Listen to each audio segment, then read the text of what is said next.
दोस्तों आप लोग देख रहे हैं तेज न्यूज़ भोजपुरी। आप सबको तेज न्यूज़ भोजपुरी चैनल में स्वागत है। दोस्तों आप सबको बता दें कि भोजपुरी के ट्रेंडिंग स्टार हिट मशीन कहे जाने वाले खेसारी लाल यादव का आज एक होली का बहुत जबरदस्त गाना रिलीज हुआ है, जिस गाने का टाइटल है होलिया में गर्दा हुई नॉन स्टॉप। जी हाँ दोस्तों, आप सबको बता दें कि जिस तरह से इस गाने का टाइटल है उस तरह से ये गाना गर्दा उड़ा रहा है। मतलब गाने के लिरिक्स से लेकर म्यूजिक तक काफी खतरनाक और जबरदस्त है। दोस्तों आप सबको बता दें कि जितने भी खेसारी लाल यादव का इस साल होली में गाना आया है उस सब गाने से ये गाना बेस्ट है। दोस्तों आप सबको बता दें कि इस गाने को खेसारी लाल यादव और शिल्पी राज मिलकर गाए हैं और इस गाने को लिखे हैं जाने माने कवि अभिषेक भोजपुरिया जी, जो कि कमाल के कवि है।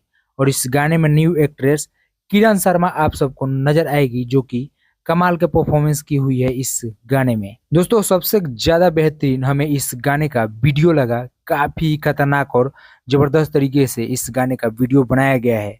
और दोस्तों आप सबको बता दें कि ये गाना ग्लोबल म्यूजिक जंक्शन से रिलीज हुआ है। तो आप सब नहीं देखे हैं, इस गाने को नहीं सुने हैं, तो जाकर देखिए और सुनिए, ढेर सारा प्यार दुलार बरसाइए। तो चलिए मिलते हैं किसी और वीडियो में किसी और टॉपिक के साथ। तब तक के लिए जय हिंद, जय भोजपुरी।